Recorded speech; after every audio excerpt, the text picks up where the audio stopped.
Lezike izindaba ze-1KZN TV ifundela usamukeliso kaNqulunga ngikubingelele mbukeli asikubhekele ihamba phambili osukwini namhlanje. Sishaye kwezela isiteleka sabamatekisi eThekwini zihubela sakusha ngesikhumulo sezindiza eMhlathuze kanti umphakathi uvala isikole eNtambanana.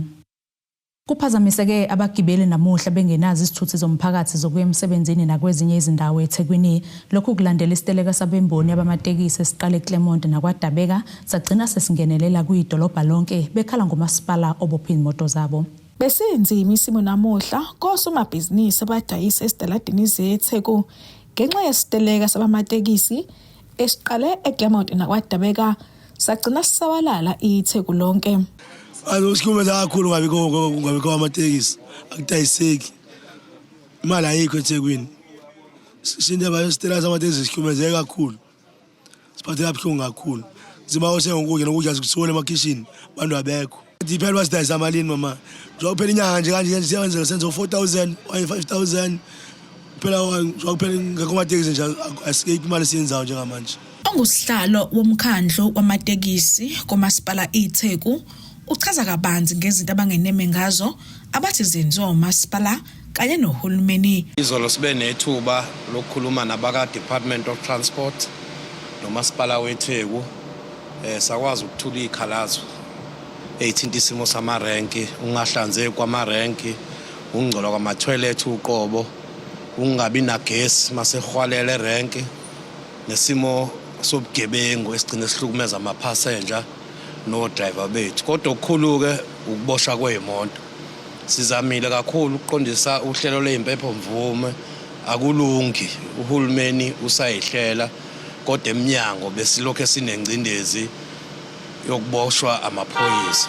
Engicabanga ukuthi-ke nawo enza umsebenzi wabo. Sindlalile-ke lezi inkulumo ney'thinda no-e-hailing, o-Uber nenhlelo ebesithi uhulumeni akayibheke ukuze kube nokuthula nozinzo.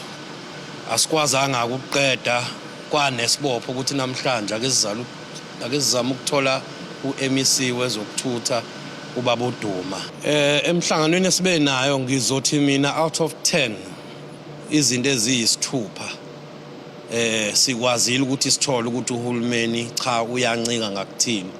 Ngezimo-ke zezikhundla namandla uhulumeni kukhona abangakwazanga ukuyithinta esithi mhlawumbe uma namhlanje sihlukene umthombeni esekwazile ukuthi asinike umhlahlandlela lezi ezisele zizosikhulula.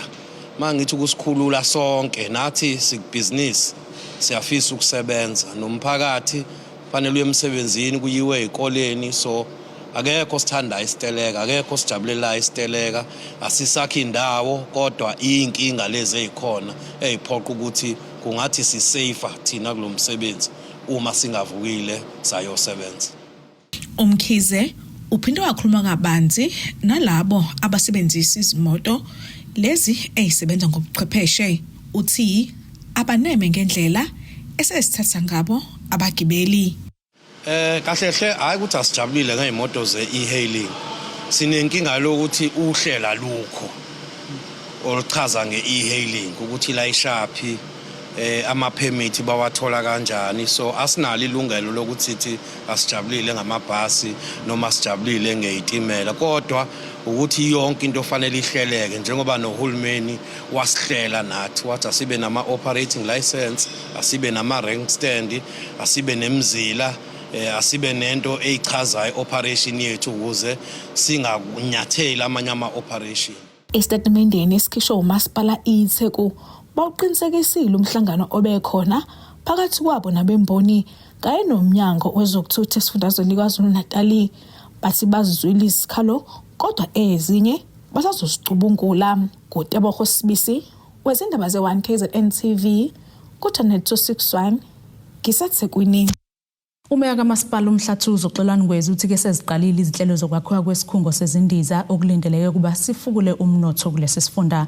Lokhu kulandela ukuthi ke isikhumulo sezindiza eRichards Bay Airport singakwazi ukwamukela izindiza eziqhamuka ezindaweni ezahlukene ngenxa yokuthi sincane futhi ke ambala amabhanoyi ahambayo asebenzisa sona lesi sikhumulo.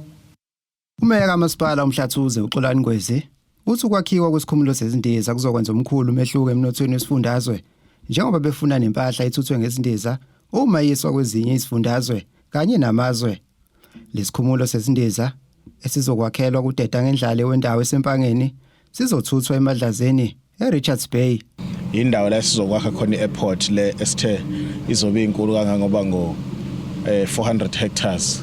So sesiqaleke inhlelo nazo ukuthi i-airport le ikwazi ukuthi ikwazi ukuqala ukwakheka sekuso advertise manje sifune umuntu ongezotshala imali kuyona ukuze singa transport nje kuphela abantu la endaweni yasemhlathuza kepha si transport nempahla ngoba sakhelene thina eduzane namazwe njengoSwaziland sakhelene no Mozambique sakhelene futhi kakhulukazi nama provinces anjengoMpumalanga.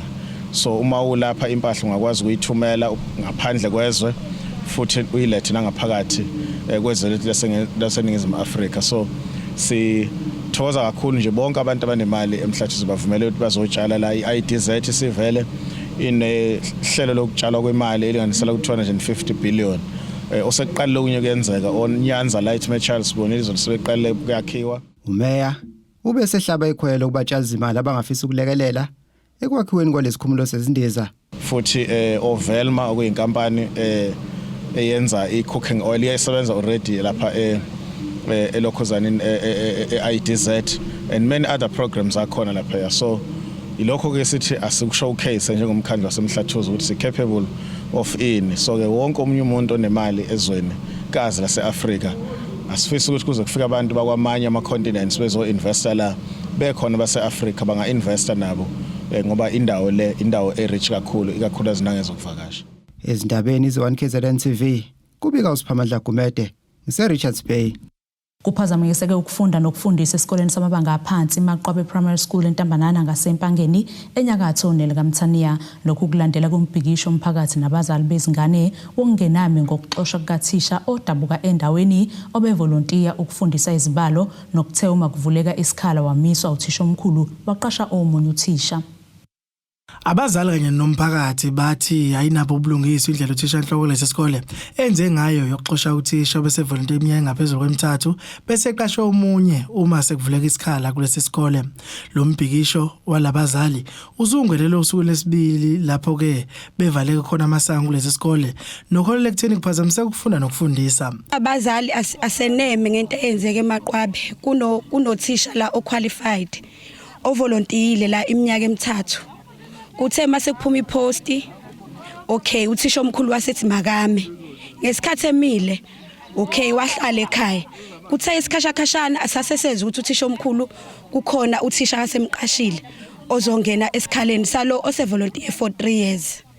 Ilokho nje esinganeme ngakho siwumphakathi. Amanye amalungu omphakathi akhala ngokushawa kwindivu uthisha enhloko kulesi sikole kwizimvo zawo ezindabeni ezithinta isikole. Nje esibhekene nawo la ukuthi uthisha omkhulu masikhuluma naye ngedingo zethu akayinaki idingo mengabe zalungiswa ngaphakathi esikoleni lanokuthi iningi corruption la ngaphakathi iningi nepotism into engeke iziphele kanti futhi nestrike lese sesibambe la angeke size siphele uma esaqhuba nokuthi uma sifikile la ejike baleke nebhasi athina sizokhuluma naye sifuna kulungiswe nalo ungabi naqinisa kwenza angeke ukuthi umuntu engavolunteer hlonishwa for almost 3 years futhi and above mase kusuka lapho semela qashe lo muntu uqasha umuntu wangaphandle likhona iqiniso lapha cha likho iqiniso angeke kuqhubeke kubambisana okuhle uma ukuthi akasilalela ukuthi sithini kade ngabuyeza kukhulunywe kahle. Laba bathi ziningi izinkinga ezibhekene nalesi sikole baveze nokuthi kukwampunze edlemini. Inkinga la esikoleni khona othisha abafika bephuzile. Lokho asazi ukuthi kusinika ziphi isifundo izingane zethu ezifunda la esiletha ngokuthi sifuna izothola imfundo nokufundiseka nje. Manje othisha uma ukuthi bazofika bephuzile bephume behambe bophuza lapha esitolo bephinde begibela ibhasi lomphakathi kanye nathi akusiphathi kahle lokho. Sekuwenzekile isikhathi eside sithule sibekezele sithi hayi into ezolungiseka ngoba phela baphuma phambi kwakhe uthisha omkhulu bayabona. Kodwa manje into engalungiseki kuyaqhubeka. Uthisha lova izingane ejike lapho izobhala into engayifundile. Kuthiwa izophasa nini lezo ngane? Ingane kade iphasa la ngo level 7 imaths njengamanje ingane ezidrophile ama marks abo ngendlela eyisimanga. Uma ubuka ireport yengane ungazi ukuthi sekufunde enye ingane akusasiyo lezi ingane lezi ade yifunda ngendlela okwenza ngakhona. Afisa ukuthi nje nomnyango wezemfundo ke ungenelele kuningi sikubonayo ne-audit ke ibe khona la esikoleni ngeke kuzo-auditwa kahle sibone ukuthi yini kahle eyenzakalayo esikoleni ngoba okuningi asikwazi sisomphakathi Siyafisa nje ukuthi umnyango wezemfundo ukuthi ke uyibhekelele izingane ekhona la endaweni ngoba zifundile izingane ziyaqualify ukufundisa khona esikoleni nayo yonke imisebenzi ekhona. Uhlaka lwesikole olumele kabazali iSGB luthintwa ngalolu daba luqinisekise ukuthi kuzoba nomhlangano ozoba ke ngesonto elizayo lapho uzobuhlanganisa khona uthishanhloko walesi sikole kanye nomnyango ukuphuma nesixazululo kulolu daba kanti imizamo yokuthola ukuphawula komnyango iphunzile kuzokwaba kodaba lungena emoyeni. Ezindabeni ze1 KZN TV kuba inkosi enhle Mthembu eNtambanana. Sithishelele etolo sobe siqhubeke nazo indaba zethu.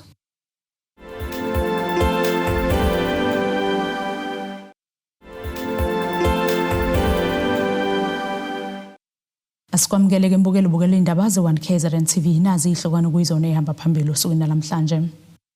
Sishaye kwezela isiteleka sabamatekisi eThekwini zihubela sakusha ngesikhumulo sezindize emhlathuze kanti umphakathi uvala isikole eNtambanana. Amalungu eParliament eSwatini athi ke uhambo lwawo lokuza eShamthetho sesifundazwe KwaZulu-Natal okuzobuka ke inqubo yalo leli thimba lithi ke lingathanda ukusika iphethini ngenhloso yokuguqula izinto ezweni abadabuka kulo.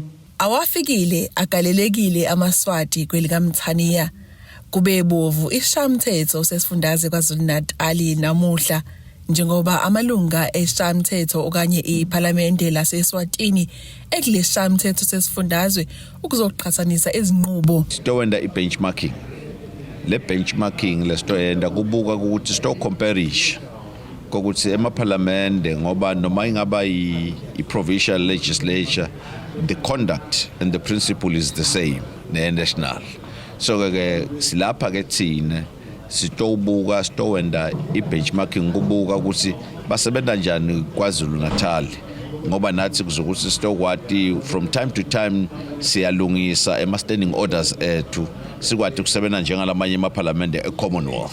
Oyiphini likaSomlomo eSwatini uthi amaZulu namaSwati anesike licishe elifane. Nathi ke sibuya kuKingdom lapho khona sinenkosi we share cultures lacishe afanane esikhuluma nje ekhaya eSwatini kunemhlanga which is i-Redance siyathi ukuthi na KwaZulu-Natal not long from now kutobe kunemhlanga wakhona so kunengilele sikusherisha kusikhuluma lulimi lolucishe elifanana sine sithini nenithi so basically kunengile sikusherisha nasekhathi ke eParliament kule yethu nje legislature sikhuluma ngelimi lwesiswati ngalothi sifuna sipromote lokwethu yebo wona sakuthatha emangisini but nje siyazama ukuthi sikulocalize kube kwaseAfrica. Usomlomo wesifundazwe KwaZulu-Natal uNontembeko Boys uthi baqinisa ubudlelwane. Lokhu ke sikwenza ngokuthi kwiCPAC nohlelo lokubambisana eliphile silibize nangohlelo lokufunda komunye ibenchmarking and cooperation and sikwenzela ukuthi uma kukhona lapho kufanele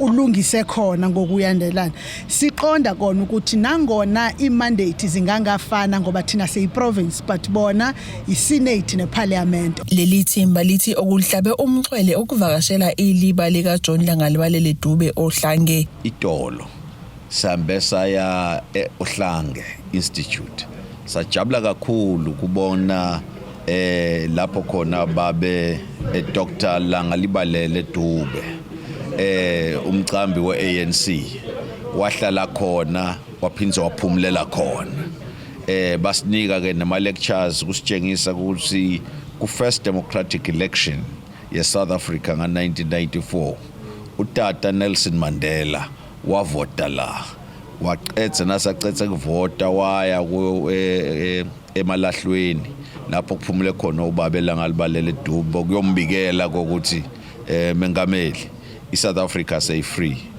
wabonga kakhulu lokho kusijabulise kakhulu kuyofika. I think that was the highlight of our visit. Izindabeni z1 KZN TV nguAyanda Dube ngisemkhundlovu. Umhlazi wezepolitiki ozimele uDokotela Zakhele Shamasi uthi ke kubuyiswa kwamadokodo kwiMadlanga Commission kuzosheshisa uhlelo lokuthi kuphenywe iqiniso ngezitsolo ezenziwa ngukhomishana wamaphoyisa esifundazweni KwaZulu-Natal uJenene Nhlanhla Mkhwanazi. UShamase uthi ke ize lolu phenyo luzothatha isikhathi eside kodwa ke izincomo zale commission yize zizoba nenkombandlela ukuthi ke ashushiswa yini lamadokodo. Imadlanga Commission of Inquiry yasungulwa umengameli wakulelo Cyril Ramaphosa ngemuva kwezinsolo zikaJenene Nhlanhla Mkhwanazi ekhala ngenkohlakalo ukuxamukela kwezombusazwe kanye nobugebengu. Le komishane bekulindele kuba iqale emhlalulunye kumandulo kepha ke kwaba nokubambezeleka. Umhlazi wezepolitiki ozimele uDokotela Zakhele Shamase uthi ukubuyiswa kwamadokodo ali121 kuzosheshisa ke uhlelo lokuthi kuphenywe ukuthi ke aqukwetheni nokuthi lawo amahlanu ayevele esene warrant of arrest kuphenywe ukuthi yini eyavemba ukuthi ke kuboshwe okwakumele baboshwe. Uthi kuba khona kwale commission kuzosheshisa kuthole iqiniso. Ukubuyiswa kwawo abuyiswa kwaZulu-Natal kanti uMasemule besohambisile kwaZulu-Natal wabuyisela i-task team ukuthi ayisebenze iqhubeke nomsebenzi wayo, kodwa naye futhi esho ethi khona la amanye walamacala alikhuni kabi ukwaphenya adinga isikhathi esiningi akulula nje ukuthi bese kufanele thiwa asesekuphethelweni. Kodwa ke ukubuyisela kwawo kuMadlanga Commission kuzokwenza to speed up the process ukuthi ke lamadokota 121 na aphetheni kahle lana amahlanu kwawo ayithwa sene warrant of arrest yini eyibambe iarrest kufanelekile niqhubeke nearrest. Kodwa iMadlanga Commission ayiyona ayiprosecute. iMadlanga Commission izobeka incomo, lezo incomo zisazohamba futhi ziye kuma Hawks ziye ku NPA ziye ku police kuze kuthathwa iaction ngazo yonke lento ezobiphenya. uShamase uthi unethemba lokuthi le commission kaMadlanga izosheshisa uphenyo njengoba kuvele sekunongqongqoshe abamisiwe kanjalo ke kuhlanganisa nesekela lika commissioner wamaphoyisa uShedrack Sibiya oselufake ke enkantolo udaba efuna ukubuyiselwa esikhundleni sakhe. Asithemba ukuthi kulokho kune-agency ngoba kunongqongqoshe omisiwe number 1 kunabanye futhi abamisiwe kumanje babaye enkantolo bafuna ukureinstate oSibiya. Kunokhetho lwazasekhaya unyaka ozayo, kunokhetho le-elective conference ka-ANC, abanye abantu bamisiwe kunethemba lokuthi bezothola ikhundla eziphezulu. Ngakho ke sibona ngathi le commission izoshesha iphothula indaba yayo noma ke singazi ke noma izo-exonerate izothetha laba ababekwa amacala noma izobafaka ejele noma bazokhonjwa indlela asazi. Basamisiwe kwamanje namaholo onke asazi umphumela weMadlanga Commission. Bakhona vele abathi hayi into nje yokuchitha yonke lento enziwa umongameli, kodwa sithemba ukuthi umongameli kulokhu wenze into efanelekile futhi nezokwenza ubulungiswa. uShamase Phawula ngomsebenzi owenziwa yibamba likaNgqongqoshe wamaphoyisa kuleli uPhilios Kachala. uShamase uthi siyaqonda ukuthi uyi-academic, siyaqonda ukuthi waba i-activist, wabamba iqhaza futhi embuthweni wakhe, kodwa ke manje lapho ephuma khona njengamanje uphuma ku-academic institution uyi-theorist. Ngakho ke angeke asolve iy'nkinga zalapha. Iy'nkinga zalapha zosolva iphoyisa, abantu abaqeqeshelwe ubuphoyisa, abaqeqeshelwe umthetho, hayi usopolitiki. Usopolitiki ngeke axazulule lezo y'nkinga, kodwa ingakho futhi sibone lento ayithathile uthunywe umongameli akakasitshela umqondo wakhe, asikakubona okushiwo uye nokuthi ufuna ukwenzani. Sisabona actor ngoba umongameli ethe hamba ohlala noMasemula abuyisela amadokodo. Ikomishana yokhetho ezimele IEC esifundazweni KwaZulu-Natal imemeka abesifazane bemkhakha eyahlukene ukuzocija laba abasebenza ngaphansi kwale komishana. Ekhuluma ngesikhathi kuqhubeka umcimbi emnambitho obuhlelelwe ukubungaza abesifazane kanye neqhaza abalibambayo umphathi wale komishini uNtomfuthi Masinga uthi ke likhulu iqhaza elibanjwa ngabesifazane kulomsebenzi. Umphathi wa-IEC kwisifundazwe KwaZulu-Natal uthi usuku lwabesifazane lubaluleke kakhulu ku-IEC. Usuku lwanamhlanje lwezinye lezibaluleke kakhulu kwinhlangano yethu i-IEC ngoba ila siqhakambisa khona ukusupportwa kwabantu besifazane in a work environment.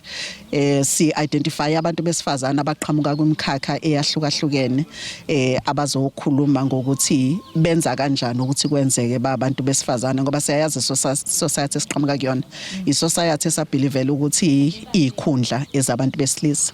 Siyawazi nama political parties ukuthi kusanzima nabo ukuthi bazame ukunyusa izinga labantu besifazane bangene kuma leadership positions. So i-Women's Month kuthina njengoba September manje umcimbi bekufanele siwenze last week sesivali Women's Month sawuhlehlisa waba namhlanje ngoba kubekhona izinto eziningi kakhulu ekade zenzeka kwi-commission.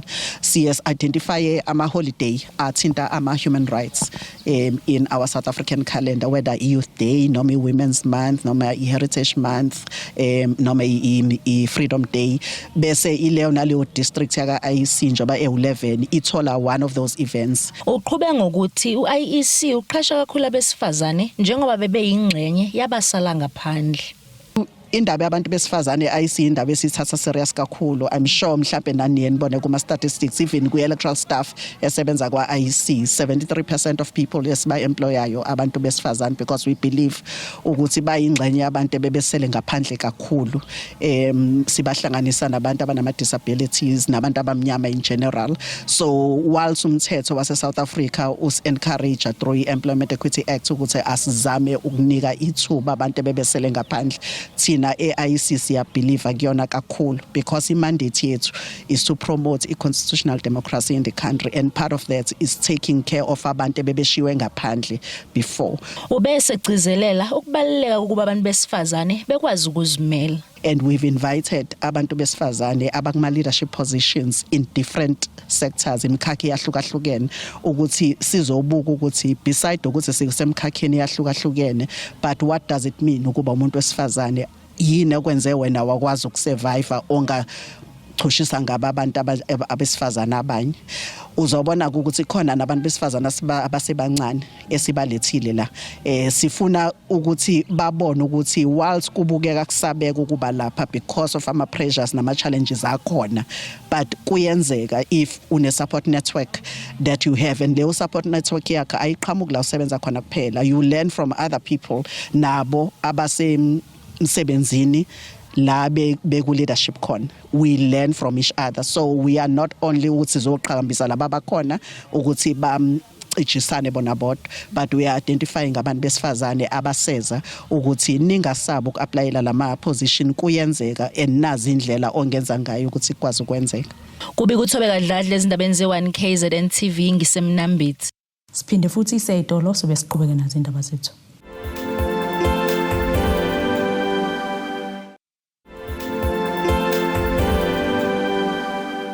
Asiphinde sikwamukele imbukelo sabukele zona indaba ze1 KZN TV, sikukhumbuza bakuyizona beyihamba phambili osukwini namhlanje. Sishaye kwezela isiteleka sabamatekisi eThekwini zihubela sakusha ngesikhumulo sezindiza eMhlathuze kanti umphakathi uvala isikole eNtambanana. Ake sibheke ngosini yezomnotho. Irandi lakuleli belu 17.70 cent emaqhathiswa nedola lasemelika libo 23.78 cent emaqhathiswa nopondo libo 20.64 cent emaqhathiswa neeuro. Igolide lona lu $3,528.18 cent ounce olungahluzwe wona u$67.60 umphongolo. Ake sibheke ngosini yezemidlalo. Inhlangano esingethi ibhola lezinyawo ezenileni ngomakhelwane neNingizimu Afrika iLesotho Football Association isixwayiseke ibafana ngokuthi ke izokulitheza olunenkumo uma ke yadlalisa uTeboho Mgwena kokuhlungela imidlalo yendebe yomhlaba. Kuzokhumbuleka ukuthi bafana yadlalisa uMgwena ngaphambilini kulonyaka wathola ke amakhadi aphuza amabili kulomdlalo weZimbabwe neBenin, ngakho kwakumele ke angawudlala umdlalo webafana neLesotho kwazise kwakumele ngabe ke weqiwa umdlalo owodwa. Lenhlangano ithi ngisho ngabe ke kadlali kulomdlalo uMgwena, kodwa uma ebhaliswe njengomunye abadlali bebafana kulemidlalo ngeke ke ithathe kude njengaphambilini, kepha ke izofaka isimangalo kuyiFIFA. Nasikisimo sezulu sakusasa sikalindeleka.